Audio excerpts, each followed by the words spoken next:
예, 우리 오늘 그러면은 비전에 대한 이야기를 좀 합시다. 학생신앙운동의 비전. 뭐 학생신앙운동은 운동이니까 비전에 대한 확고한 확신과 동의가 있어야 되겠죠. 운동원들 사이에. 이제 자꾸 그런 확신과 비전이 약해지게 되다 보면은 아까 우리가 이야기한 것처럼 그렇게 이제 친목회 같은 분위기로 흘러가게 됩니다. 그런 분위기로 사람을 많이 모으는 건 우리에게 큰 의미가 없어요. 그런 목적으로 하는 게 아니니까 운동으로서의 우리의 정체를 명확하게 하려면은 아무래도 우리가 어떤 꿈을 꾸고 있는지를 아는 게 필요하겠죠. 그래서 그걸 후배들에게 설명하는 게 중요하고 알돌들이 그 내용을 아주 분명하게 확신하고 있는 것이 필요합니다. 그래서 우리가 이제 한 번 더 이 이야기를 나누면서 공유하고 또 우리 후배들에게 작은 모임을 통해서 또 1대1 만남을 통해서 이 이야기들을 나누고 할 수 있도록 그렇게 합시다. 우리 운동의 비전은 어디에 명시가 되어 있느냐 하면은 강령에 잘 나타나 있습니다. 그래서 강령은 우리 운동의 신앙고백적 기초가 뭔지를 설명하고 운동의 존재 목적 그리고 운동을 통해서 이루고자 하는 사명 운동의 원리가 명시되어져 있습니다. 우리가 모일 때마다 함께 오른손을 들고 강령을 이야기하는데 이 강령을 오른손을 들고 이야기한다고 하는 것은 이제 일종의 서약이죠. 서약. 선서할 때 이제 우리가 오른손을 들기도 하고 굉장히 중요한 의미를 가지는 의식이거든요. 요즘에는 이런 거 하는 경우가 잘 없죠. 예, 근데 이제 우리가 매주마다 모여가지고 모두 자리에서 일어나 주십시오. 강령에 동의하시는 분은 오른손을 들어 주십시오. 이렇게 해가지고 뭐 SFC 강령하고 또 우리 초등학교 때 부르던 교가 비슷한 학신가 부르고 막 이러면 분위기가 참 묘해지는 느낌이 들지 않습니까? 낯설죠, 사실은. 우리 시대에는 이런 게 어색해요. 이런 걸 하는 것이. 근데 이제 오른손을 들고 뭔가를 이야기한다고 하는 거는 굉장히 큰 의미가 있는 겁니다. 이게 일종의 의식인데 우리의 소약 혹은 헌약, 우리 헌신에 대한 다짐 이런 것들을 그런 방식으로 표현을 하는 거거든요.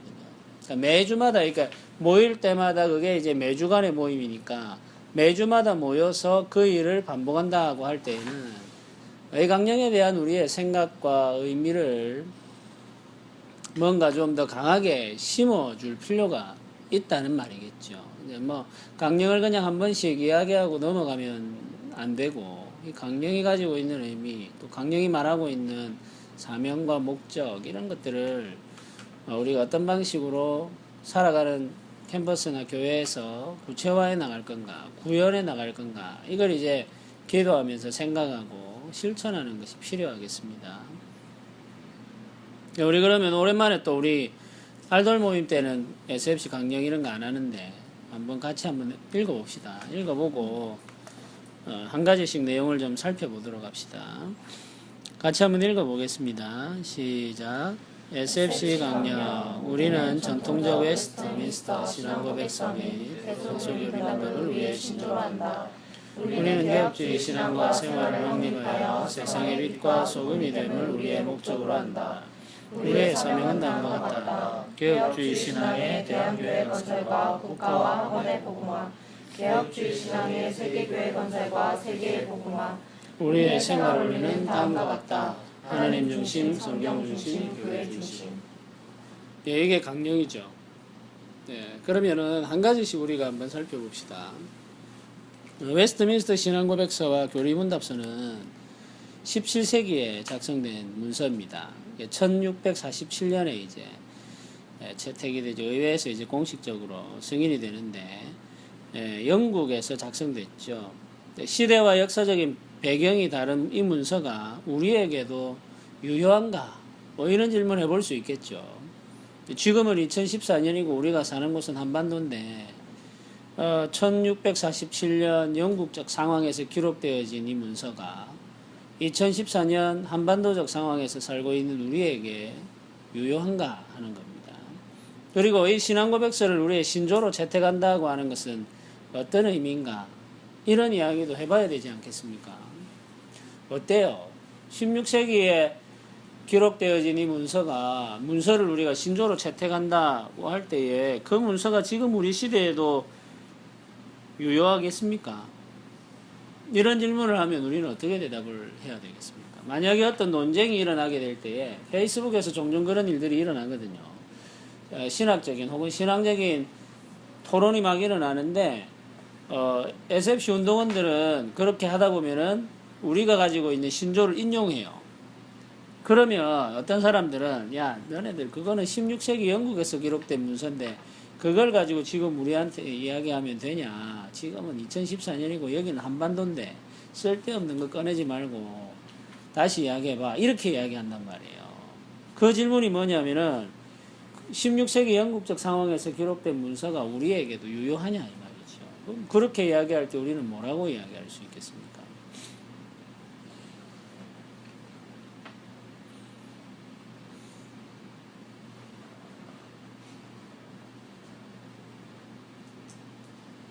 저는 그렇게 말하면 그거랑 거랑 좀 비교해요. 그 17세기, 16세기에 있었던 종교개혁의 상황과 그리고 지금 우리가 가졌던 신사천도 문제가 궁극적으로 같은 문제가 아니다라는 것들을 이야기해봐 보면 그때 종교개혁 당시에 일어났던 웨스트민스터 문서 또한 지금 이제 우리 시대에서도 비슷한 맥락으로 흘러가지 않을까 생각을 하고, 그때 당시도 교회가 부패하고 교회가 잘못되었고 교회가 하나님의 말씀에서 벗어난 문제로 그 종교개혁이 일어났듯이 신사참배 문제 또한 그 교회가 하나님의 뜻에서 벗어나고 하나님 말씀대로 살지 않았기 때문에 일어났던 거잖아요. 그거에 대한 그 회개 운동도 일어났었잖아요. 그랑 비슷하게 맥락으로 그때 당시 교회 문제점을 이 문서가 적고 있지만 그 문서가 나타내고자 하는 뭐라 해야 되지? 그 문서가 나타내고자 하는 그 신앙의 원리나 본질을 같다, 동일하다. 똑같다. 어떻습니까? 또 다르게 뭐 표현할 수 있는 거나 추가할 수 있는 내용이 있겠습니다. 지금 현호가 하는 이야기는 뭐냐면은 시대적 상황이 다르고 또 역사적인 배경도 다르고 문제의식도 다르고 그때 당시의 현상적인 문제나 지금의 현상적인 문제가 다르지만 근본적으로 신앙의 본질의 문제에 있어서는 그게 이제 동일하고 그 동일한 본질의 문제에 있어서의 해답도 역시 동일하니까 그때 당시가의 그 문제에 대한 해답으로 제시되어졌던 신앙 고백서가 우리 시대에도 동일한 방식으로 적용될 수 있다. 이렇게 지금 이야기를 하는 거죠. 어떻습니까? 다르게 또 설명할 게 있겠습니까? 아니면은 거기에 대해서 뭐 또 다른 생각이 있습니까? 다 같은 생각입니까? 이제 책을 읽다 보면요. 옛날 책, 그러니까 70년대 때 나왔던 그 난쟁이가 쏘아올린 난이도 봐도 지금 우리 시대와 완전 다르잖아요. 근데 그럼 이제 TV에서 봤는데 그걸 또 현대적으로 해석해서 있는 사람들이 있더라고요. 해석을 한다. 네, 그 이제 이런 게 어떻게 해석하냐에 따라서 좀 다른 것 같아요. 이런 신앙 고백서를 저의 나름은 그러니까 어떻게 접목시켜도 해석이 달라지기 때문에 좀 위험한 게 아닌가. 위험하다. 좀 사람마다 좀 다를 수가 있기 때문에 그 시대와 상황이 다르기 때문에 궁극적으로는 같다고 보진 않아요. 그러면은 난장이가 쏘아올린 작은 공 그런 책을 읽는 게 의미가 있을까? 그러니까 궁극적으로는 큰 뭐라 해야지 지금 사회에 있어서 의미가 없겠지만 그래도 조금씩의 의미는 찾아볼 수 있지 않을까. 직접적인 의미는 아니라 할지라도 의미가 있다. 그러니까 그러면은 우리가 이런 질문을 할 수 있겠죠. 예를 들면은 17세기 1647년 내 작성되어진 이 문서가 우리 시대에 유효하냐 이렇게 물으면은 우리도 동일하게 이런 질문을 해볼 수 있겠습니다. 그러면은 16세기, 17세기 에 기록되어진 책들, 소위 우리가 이야기하는 고전들은 그러면 우리 시대에 유효하냐라고 이야기를 할 수가 있겠죠. 네, 우리가 사실은 고전이라고 하는 책들은 뭐 인간성에 대한 본질 혹은 이제 우리 사회 문제에 대한 탐구 이런 것들이 시대가 흐르고 상황이 변하고 나라가 달라도 그게 이제 어느 정도 불변하는 가치를 가지고 있다고 여겨지는 책이거든요. 그러니까 아직도 우리가 뭐 다 그런 건 아니지만 아직도 우리가 소크라테스를 읽기도 하고 플라톤을 읽기도 하지 않습니까? 그런 것처럼 아주 오랜 이전에 우리와는 다른 상황과 맥락 속에서 기록되어진 책과 소설 혹은 글들을 지금도 인용하거나 혹은 지금도 우리가 그걸 읽으면서 지혜를 얻고자 하는 것도 역시 똑같은 맥락에서 이야기가 될 수 있겠죠. 근데 그게 이제 우리에게 의미가 있느냐 이렇게 물으면은 우리가 뭐라고 대답하느냐 하면은 그 책들을 읽는 것을 의미 있게 하는 작업을 우리가 할 수 있는 거예요. 그러니까 1647년 영국에서 그 당시 사회와 교회의 문제에 대한 해결책으로 작성되어진 신앙고백서가 있는데 그 신앙고백서를 우리는 읽을 뿐만 아니라 그 신앙고백서를 해석을 한다는 이야기죠. 그 문서의 문자적인 의미와 그 상황적 맥락을 고려해서 그 문서가 가지는 또는 그 문서를 통해서 우리가 발견할 수 있는 신앙적 원리 혹은 이제 신앙적 본질을 이제 우리가 해석해내는 거죠. 그러면은 그 해석되어진 원리 혹은 이제 본질의 것들을 우리의 시대와 우리의 상황 속에 적용을 할 수 있게 되는 것입니다. 그런 의미에서 이 신앙고백서가 우리에게도 유효하다 이렇게 이야기를 할 수 있겠습니다. 플라톤의 저작도 아직 우리 시대에 유효하죠. 소크라테스도 마찬가지고. 그러니까 그 사람들이 가르쳤던 이야기들 혹은 이제 그 사람들의 이야기들을 그의 제자들이 기록한 것이든지 간에 그게 아주 오랜 세월이 흘렀음에도 불구하고 여전히 인간성에 대해서 혹은 인간이 살아가는 사회에 대해서 그 본질을 드러내 보여주는 가치 있는 글들이 있을 때에는 그건 이제 시대와 역사를 망라해서 의미를 가지는 것이다. 우리는 그걸 의미 있게 만드는 작업을 할 수 있는 거예요. 제가 이제 우리 고등학생 때 우리 동창들하고 지금 밴드로 묶여 있어요. 그 친구들이 밴드로 불러가지고 묶여 있는데 친구 중에 한 명이 지금 어떻게 하고 있느냐 하면은 매일마다 논어를 이제 하나씩 이렇게 올리거든요. 논어의 한 부분씩 이렇게 매일 올려요. 그렇게 논어를 읽는 사람도 있죠. 그건 이제 그 중국 공자가 춘추전국 시대 사람이죠. 맞습니까? 네, 공자의 이야기인데 그게 우리에게 오늘날도 유효하겠습니까? 그런데 논어를 읽어보면은 굉장히 그게 의미 있는 말들도 많고 지금도 우리가 그 가르침을 통해서 교훈을 받을 만한 내용들이 많아요. 그게 이제 시대와 역사를 뛰어넘어서 의미를 가지는 글들인 거죠. 그게 이제 고전이라고 이야기하고 지혜라고 이야기를 하는데 이제 웨스트민스터 신앙고백서도 성경을 통해서 정리되어져 나온 우리의 신앙고백인데 이게 이제 모든 시대 모든 상황 속에서의 교회들이 그걸 기본적인 신앙고백 즉 신조로서 채택할 만큼 잘 정리되어져 있는 글로 우리가 생각하는 겁니다. 그리고 그걸 적절하게 해석하는 과정을 통해서 우리 시대에도 유효한 가르침으로 사용할 수 있다는 것을 우리가 알기 때문에 이걸 신조로 채택하는 거죠. 아까 우리가 용도이가 이야기한 것처럼 해석을 하는 과정에서의 오류 가능성은 있을 수 있습니다. 근데 이제 그렇기 때문에 해석의 관점이라고 하는 것을 이제 우리가 배울 필요가 있겠죠. 네, 분명한 한 가지는 시대와 상황이 다르다 할지라도 이 글이 가지고 있는 가치가 있기 때문에 우리가 이 글을 적절하게 읽고 잘 해석해서 우리 시대에 적용한다면은 여전히 이 글이 아직도 우리에게 유효한 글이다라고 하는 것을 알 필요가 있겠습니다.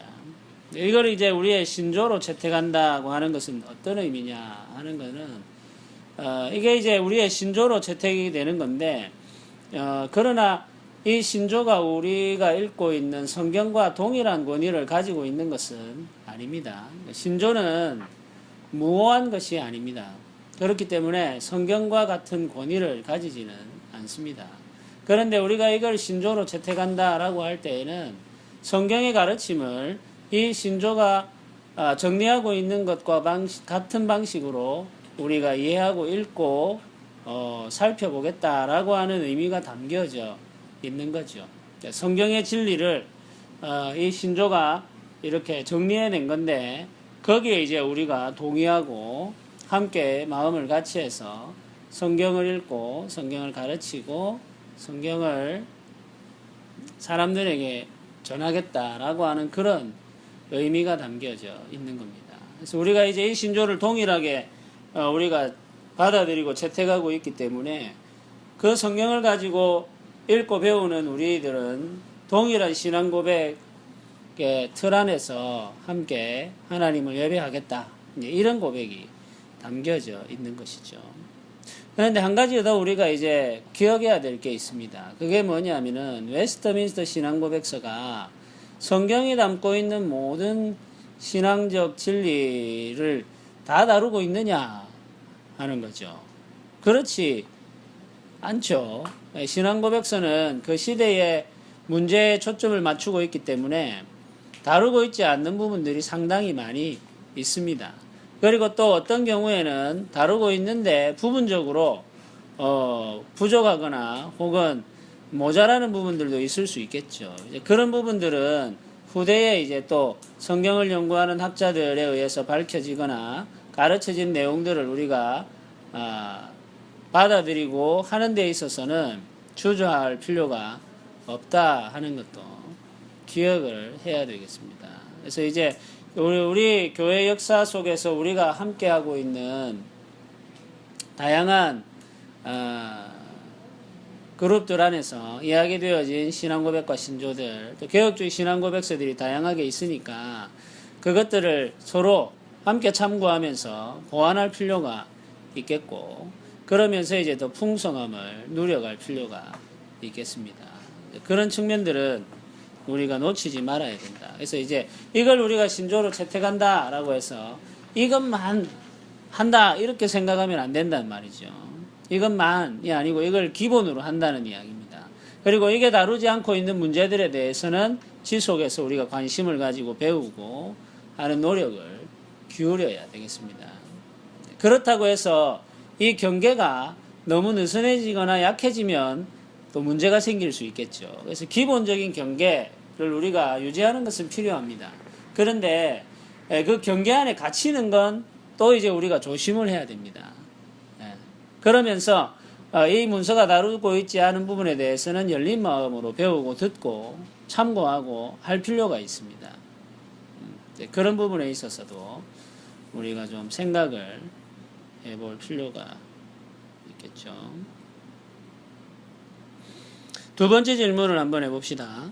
우리 운동의 목적은 개혁주의 신앙과 생활을 확립하여 세상의 빛과 소금이 되는 것이라고 기록합니다. 그러면 개혁주의 신앙과 생활을 확립하기 위해서 우리가 할 수 있는 일은 무엇이 있겠습니까? 먼저 우리가 할 일이 개혁주의 신앙과 생활을 확립하는 거잖아요. 그럼 개혁주의 신앙과 생활을 확립하기 위해서 우리는 어떤 일을 할 수 있겠는데 뭘 해야 되느냐 그렇죠. 그리고 세상의 빛과 소금이 된다는 것은 어떤 의미인가 하는 겁니다. 개혁주의 신앙과 생활을 확립하기 위해서는 우리가 어떤 활동들을 뭘 할 수 있겠습니까?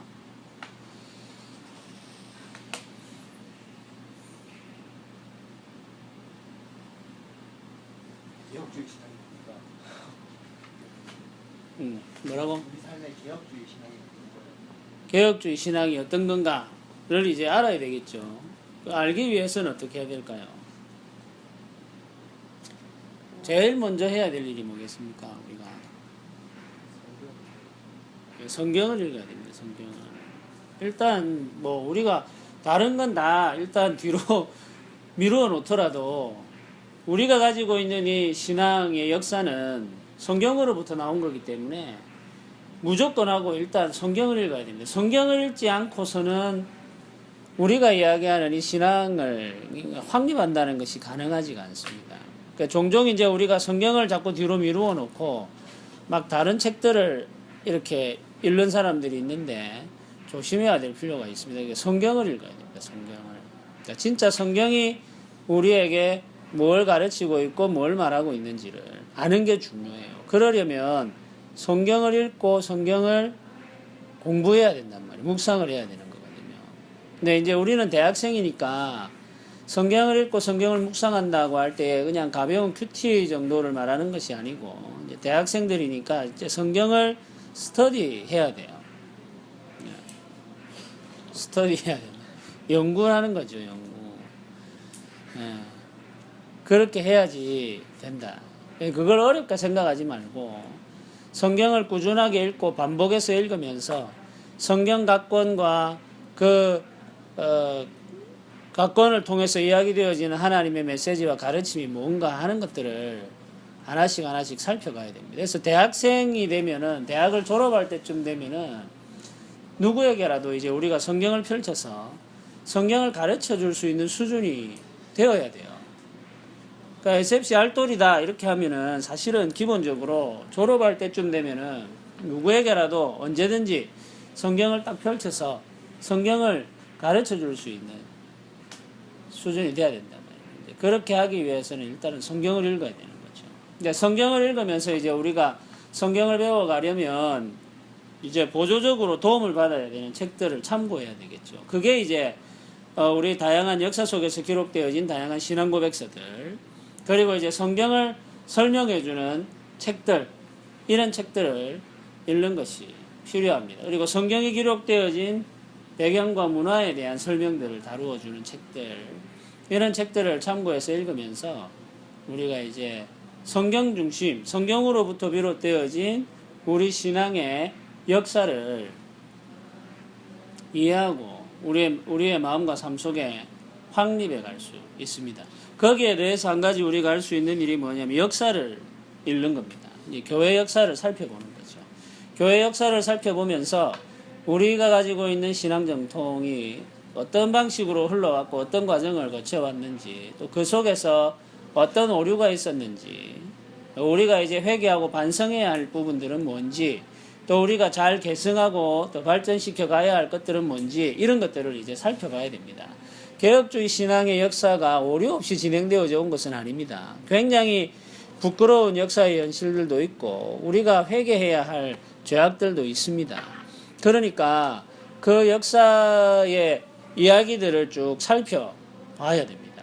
그 속에 하나님께서 중요하게 사용하셨던 사람들도 성경의 인물들과 아주 흡사합니다. 그 사람들이 아주 뛰어나게 하나님의 손에 붙들려서 쓰임을 받았으나 동시에 그들의 삶 가운데 굉장히 심각한 죄의 현상과 이런 것들이 등장한단 말이에요. 보여지는 거예요. 거기에서 예외가 되는 사람은 아무도 없습니다. 칼빈이든 뭐 다 마찬가지예요. 그러니까 그런 역사들을 우리가 살펴봐야 됩니다. 그렇게 하면서 우리의 신앙을 우리의 삶 속에, 우리의 마음 속에 확립시켜 갈 수 있게 되겠습니다. 이제 개혁주의가 뭐냐 하는 건 이제 그런 쭉 역사와 전체적인 성경의 흐름과 이야기들을 살펴서 우리가 정의를 해볼 수 있겠죠. 그와 관련해서는 우리가 다음에 또 이야기를 해보도록 합시다. 그러면 세상의 빛과 소금이 된다는 것은 어떤 의미겠습니까? 영향력을 가지고 영향력. 또 뭐가 있겠습니까? 빛은 비추어지는 것이고 소금은 맛을 내는 거니까 이게 이제 영향력을 나타내는 것이다. 근데 영향력을 나타내려면 어떻게 해야지 영향력을 나타낼 수 있겠습니까?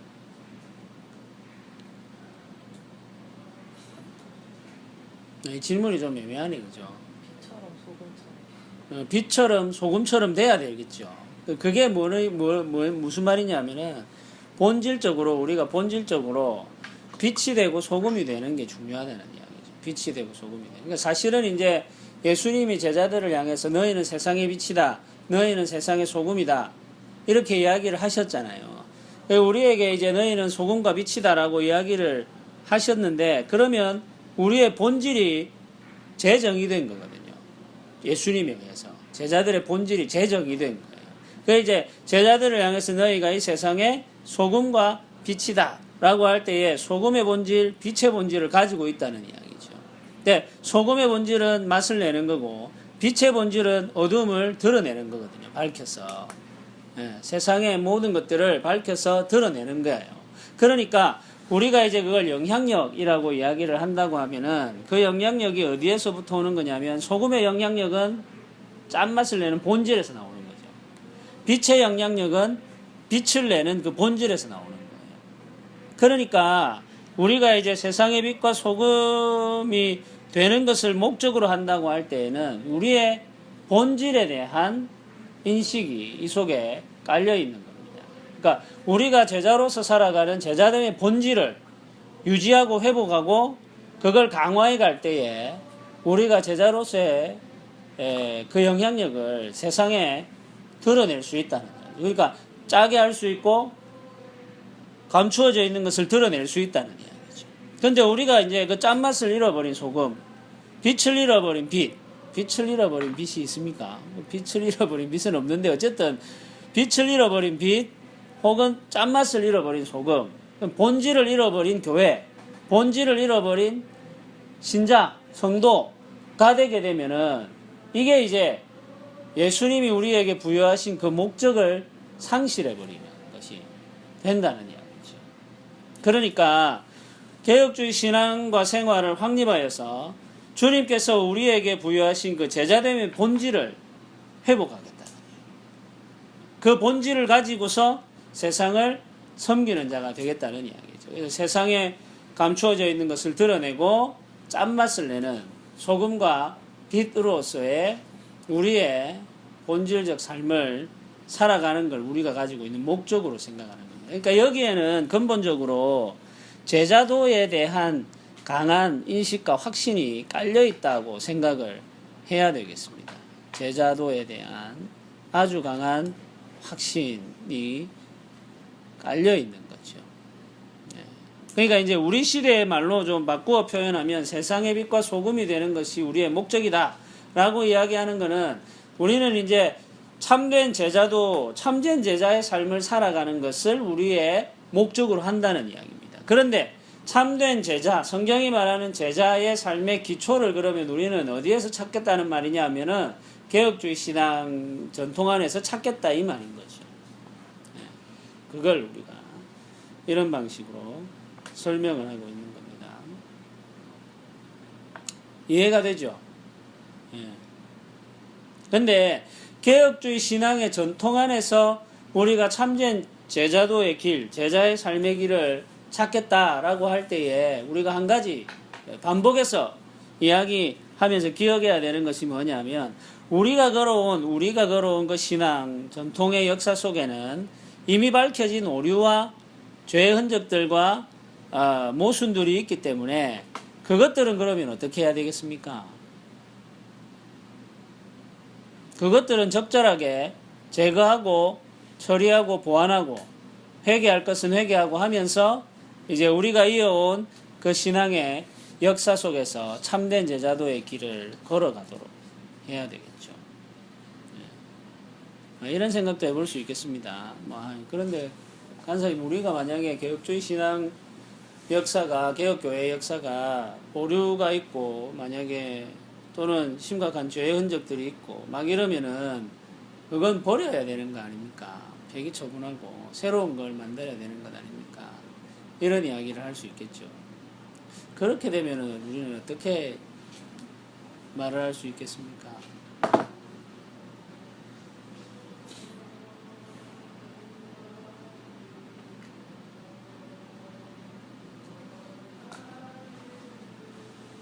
어렵다 그죠?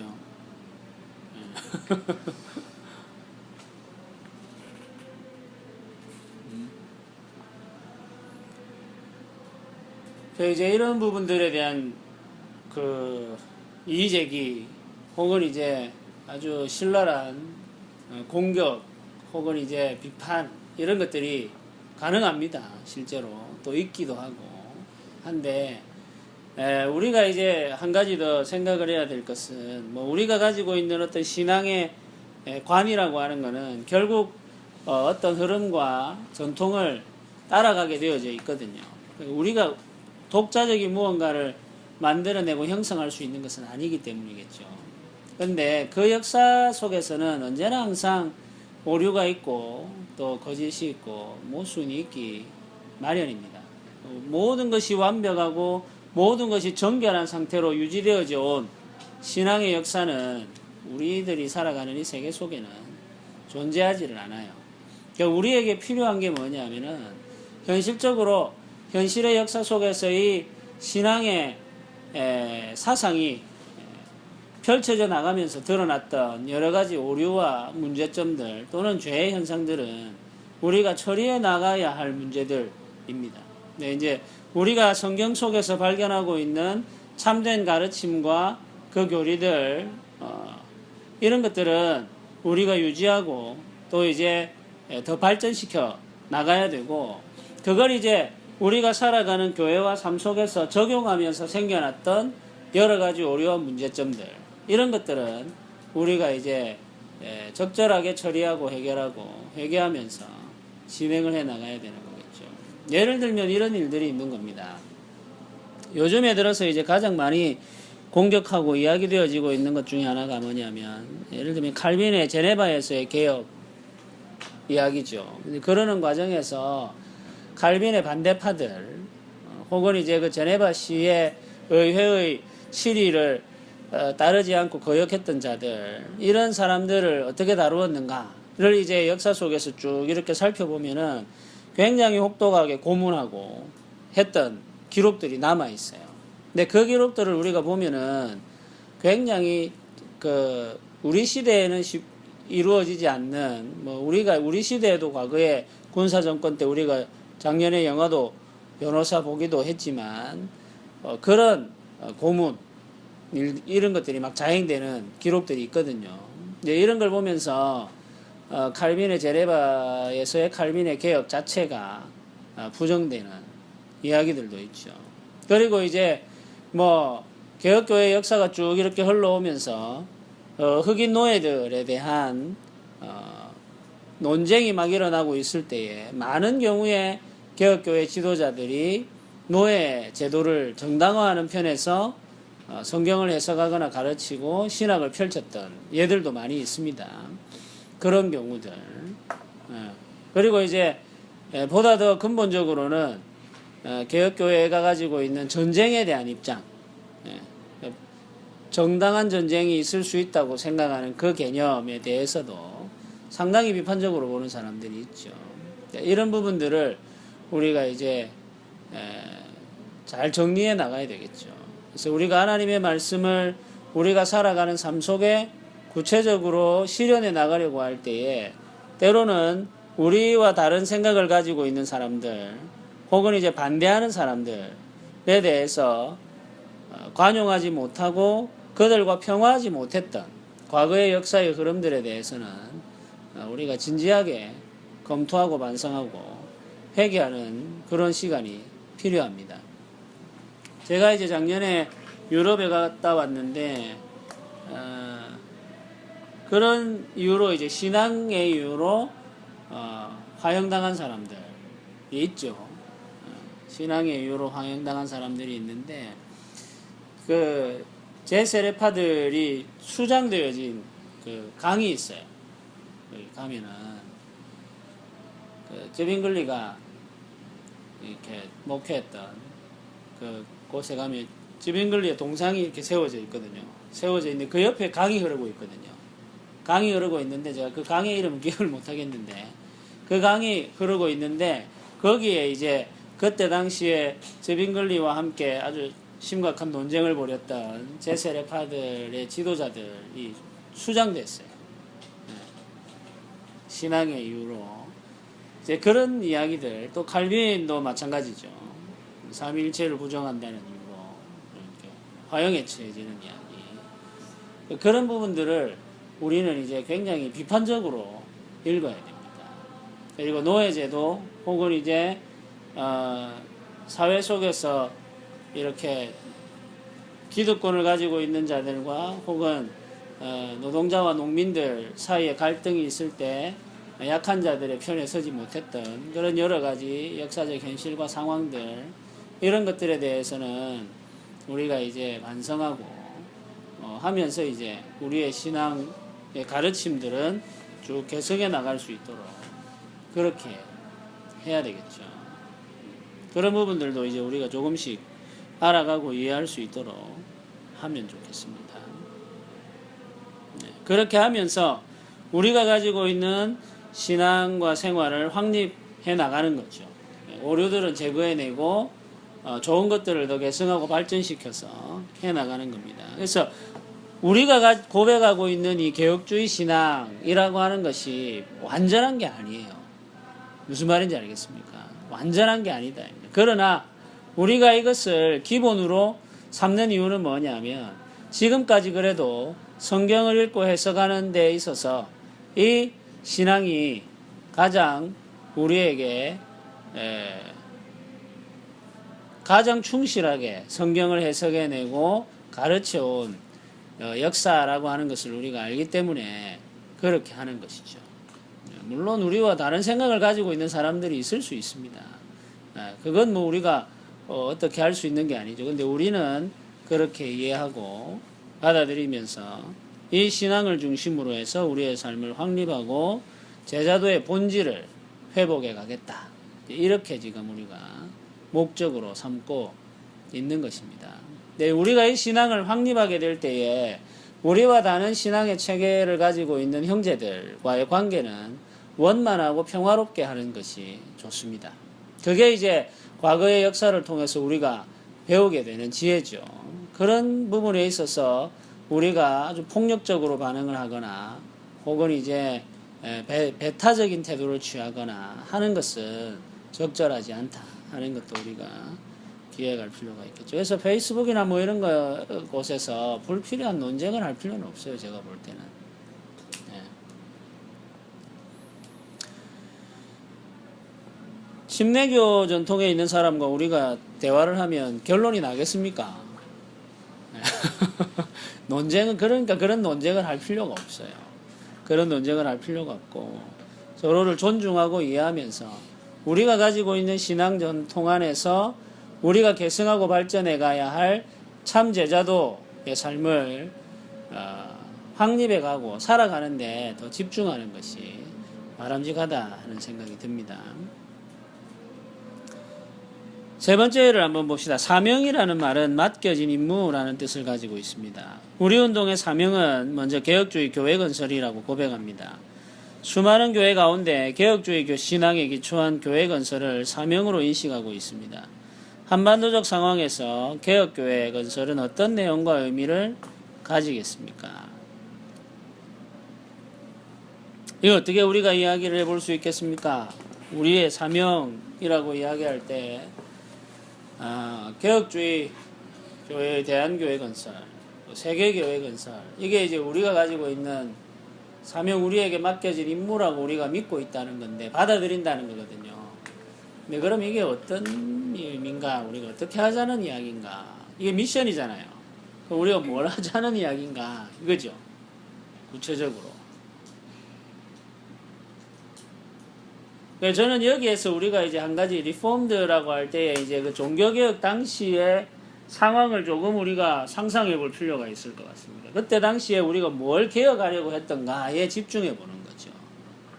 그때 당시에 우리가 뭘 개혁하려고 했습니까? 우리가 그때 당시에 우리 신앙의 선배들이 뭘 개혁하려고 했습니까? 예? 응? 부패되고 본질이 변한 교회. 네, 부패하고 본질이 변한 교회. 부패했다라고 할 때는 어떤 측면에 대한 이야기를 우리가 좀 구체적으로 해볼 수 있겠습니까?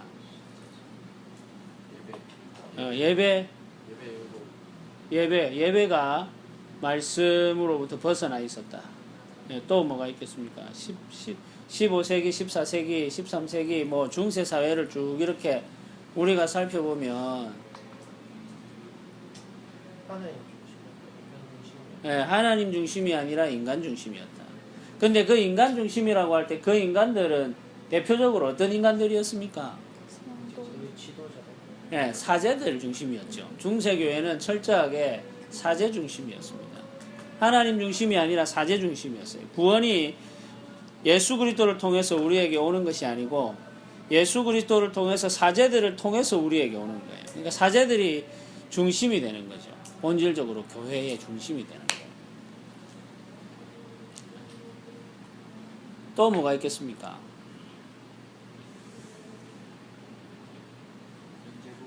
예, 뭐 면죄부와 같은 게 있죠. 면죄부는 결국에는 무엇으로 비롯된 거냐면 사제들이 가지고 있는 탐욕에서 비롯된 거죠.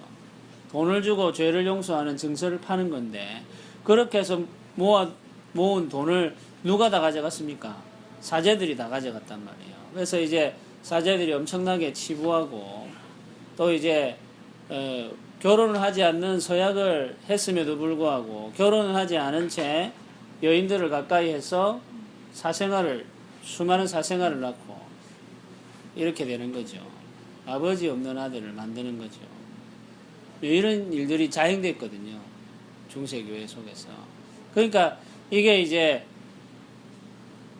개혁되어질 필요가 있었던 거죠. 그럴 때에 이제 우리가 본질적으로 몇 가지를 원리적인 걸 우리가 이야기할 수 있는데 사제들이 가지고 있었던 그 탐욕, 그 탐욕을 채우기 위해서 사용했던 비성경적인 방법들과 관행들 이런 것들이 자 이제 개혁의 대상이 되는 것입니다. 예. 그리고 이제 그 모든 일들은 다 하나님의 말씀에 기록되어지지 않은 것들을 교회 안에 하나의 예배 의식이나 교회 법 그리고 이제 교회 관습으로 만들어 놓은 거죠. 그걸 이제 다시 원래 상태로 되돌려 놓는 거거든요. 그러니까 교회에서 행해지는 예배와 의식 또는 교회 법과 질서 그리고 이제 교회에서 세움받은 권위들의 치리와 다스림 그들의 가르침 이런 모든 것들이 말씀 위에서 새롭게 말씀 위에 세워져야 되는 거예요. 성경에 기록되어지지 아니하고 성경이 반대하는 것들을 시행하게 될 때는 그건 개혁되어질 대상이 되는 겁니다. 그건 이제 종교개혁 이후로 우리가 가지고 있는 삶의 습관이 되는 거죠. 말씀이 가르치고 있지 않고 말씀을 대적하는 관행과 습관, 법 혹은 다스림과 질서, 의식들은 우리가 언제나 항상 말씀으로 개혁해야 될 것으로 여기고 그걸 개혁함으로 교회를 세워갈 때에 우리가 이제 개혁교회를 건설하는 것이다. 이렇게 이야기를 할 수 있습니다. 그래서 과도하게 교회가 화려해지거나 과도하게 교회가 부유해지는 것, 그 물질의 사용에 있어서 투명하지 못한 것, 혹은 이제 가난한 자들을 돌아보지 못하는 모습, 이런 모든 것들은 이제 우리가 말씀 속에서 새롭게 조명하고 바르게 해야 할 내용들 중에 하나다라고 보아야 되겠죠. 그래서 우리는 청년들로서 이제 우리가 마음속에 간직해야 될 게 뭐냐면은 우리는 아주 크고 화려하고 대형화되어져 있는 교회를 만드는데 헌신하고 일조하는 사람들이 아니고 교회의 본질을 바르게 드러내는 교회를 건설하는 데 있어서 우리가 가지고 있는 은사와 재능들을 사용해야 됩니다. 하나님께서 우리에게 주신 은혜와 은사들을 교회가 교회의 본질을 가지고 교회의 본질을 드러내게 하는 일에 사용해야 된단 말이에요. 무슨 말인지 아시겠죠? 그런 일에 있어서 우리의 마음의 다짐을 좀 새롭게 할 필요가 있겠습니다.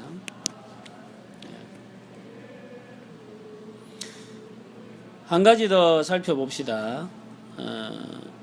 우리가 고백하는 사명의 두 번째 부분은 복음화입니다. 복음화. 우리 운동을 통해 이루어야 할 복음화는 어떤 것인가 생각해 봅시다. 우리가 이야기하는 복음화, 우리가 이루어야 할 복음화는 어떤 것입니까?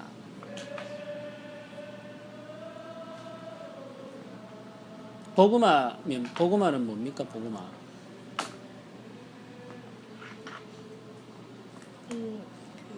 예수 그리스도의 부활과 우리를 구원해 주신 구주 예수 그리스도를 우리가 전하는 것이 복음화.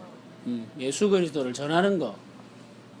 다이 말 예수 그리스도를 전하는 것이 이제 복음화의 시작이겠죠. 근데 문제는 이제 우리가 예수 그리스도가 복음인데 예수 그리스도 그분이 바로 복음이잖아요. 그 예수님의 죽으심과 부활의 소식이 복음이고 예수님의 탄생과 죽으심, 부활 이게 이제 복음의 내용이잖아요. 이 복음의 내용을 우리가 전하는데 예수 그리스도를 중심으로 했을 때 이제 우리가 복음의 내용을 이야기하면은 예수 그리스도는 우리의 죄로부터 구원하시는 구원자라고 하는 이 소식을 사람들에게 알려서 사람들이 구원받게끔 하는 것. 이게 이제 복음화의 내용 중에 하나죠. 그리고 또 다른 하나는 뭐냐면 죽으시고 부활하신 이 예수께서 만왕의 왕이시고 만유의 주이시기 때문에 모든 권세와 모든 삶이 이 예수 그리스도의 가르침 아래에 굴복되어져야 한다는 이 소식도 우리가 전해야 됩니다. 그러니까 우리는 두 가지를 이야기해야 되는데 예수님으로 말미암아 사람들이 구원받아야 된다는 걸 가르쳐야 되고 예수님이 가르쳐 주신 삶을 따라서 우리가 살아야 한다는 사실도 가르쳐 줘야 돼요. 그러니까 우리가 이야기하는 복음화는 생명이 없는 자에게 생명의 소식을 전하는 거죠. 그리고 또 다른 하나는 인간의 탐욕과 인간의 죄의 노예가 되어서 살아가는 자들에게 이제는 예수 그리스도를 통하여서 우리에게 주어진 평화의 삶, 복음적 삶을 살아가도록 이들을 초청해야 된다. 그러니까 예수님께서 우리에게 보여주셨던 섬기는 자의 삶, 낮아지는 삶, 희생하는 삶, 이제 성경이 말하는 사랑하며 돌보며 섬기는 삶, 그 삶을 우리가 함께 살아가며 서로를 돕고 섬기고 할 수 있도록 그 제자의 삶으로 사람들을 초대하고 부르고 가르쳐서 지키게 해야 되는 거죠. 이제 이 두 가지를 우리가 다 복음화에 담아두는 것입니다. 무슨 말인지 아시겠죠? 우리는 이 두 가지를 다 가지고 가야 돼요. 그럴 때에 우리가 복음화라고 하는 이 사역을 이루어 내고 있다 이렇게 말할 수 있는 겁니다. 어느 것 하나도 가벼이 하거나 내버려 둘 수 있는 것이 아니죠. 근데 이런 고백에 대한 내용들이 우리 학생신앙운동 언약문에 잘 나타나 있습니다. 여러분들이 한번 찾아서 읽어보시면 좋을 것 같아요. 질문 5 한번 봅시다. 학생신앙운동원이란 우리가 가진 강령에 동의하는 사람을 말한다. 특별히 우리 운동의 비전에 동의하며 그 비전을 이루기 위해 함께 헌신하는 사람이 운동원입니다. 운동원은 우리 운동의 비전에 대한 헌신과 함께 헌신한 사람들에 대한 헌신을 공유하고 있어야 됩니다. 지금 우리의 삶 속에서 운동원으로서 부족한 부분은 무엇이며 더 갖추어야 할 부분은 무엇인지 함께 이야기를 해봅시다. 우리가 다 이제 운동원들이고 알돌이잖아요. 여기 모인 사람들은. 그래서 운동원은 강령에 동의하는 사람이에요. 우리 운동이 가지고 있는 이 비전에 동의하는 사람이고 이 비전에 헌신하는 사람이죠.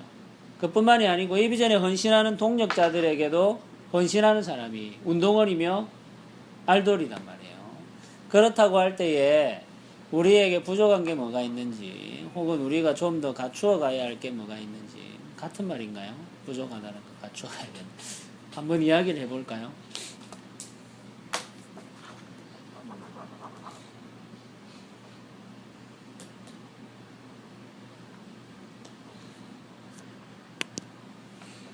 미연이 뭐 어때? 운동원으로서 우리의 삶을 돌아보면 저는요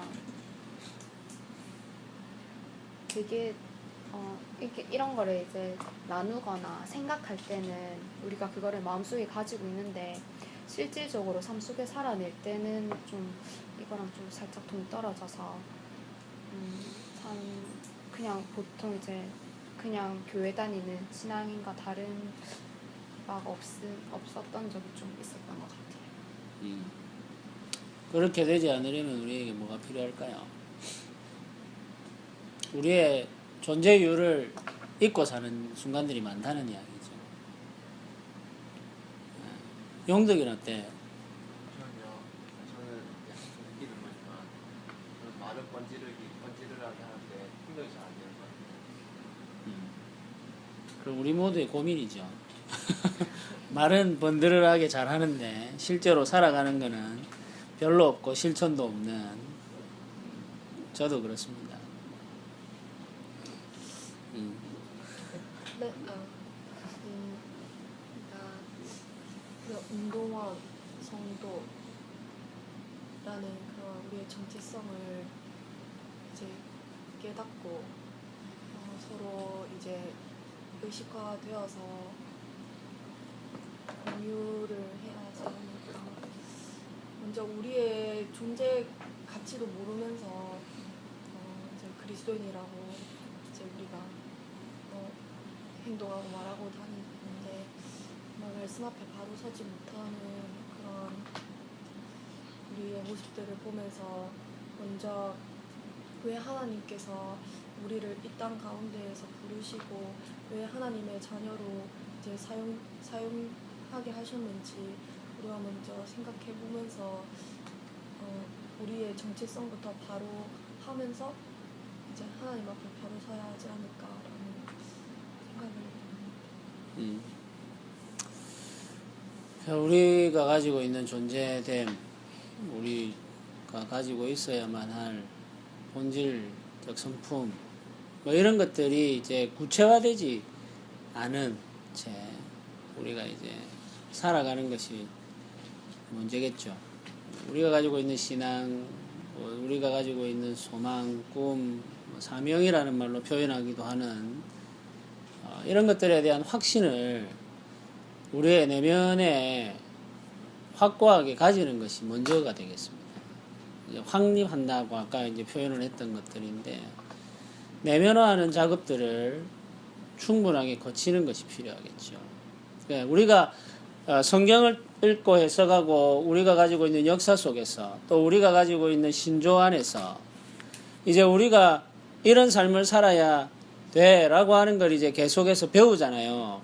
그러면 그걸 배우는 것이 우리의 내면에서 완전히 내면화되는, 우리 안에서 그것이 충만하게 채워지게 되기 위해서는 거듭해서 그걸 이제 이야기하고 말하고 또 실천하는 삶을 시도하고 그러면서 이제 부딪혀 또는 실패하고 넘어지기도 하고 하는 과정들을 반복해야 되는 거거든요.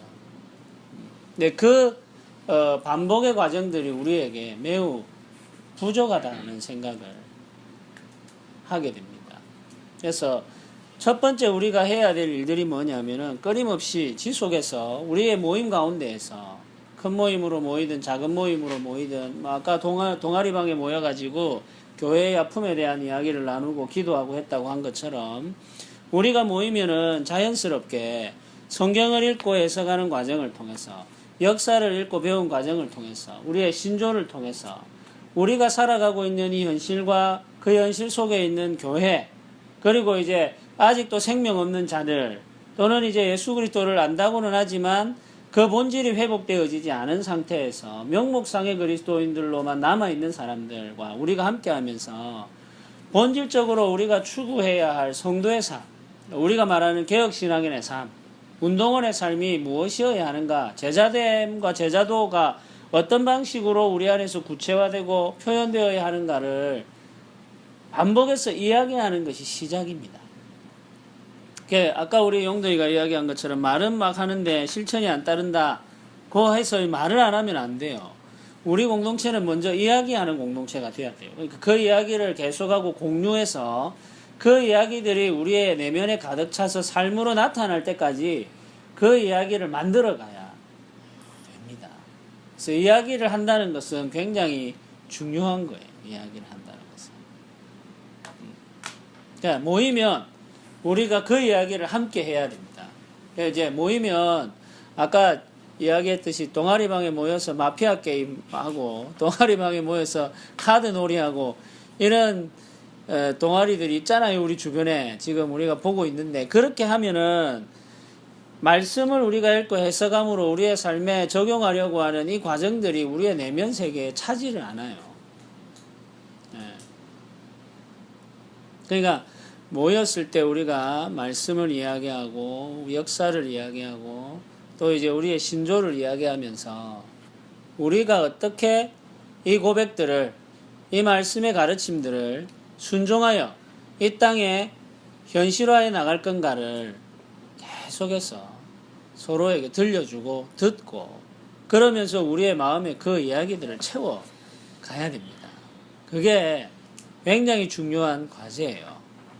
사람이 어떻게 만들어지느냐 하면은 그 사람이 보는 것과 그 사람이 듣는 것으로 만들어집니다. 그 사람에게 세상의 것들을 계속해서 보게 하고 계속해서 듣게 하면 그 사람은 세상이 가르치는 비전을 따라 살게 돼요.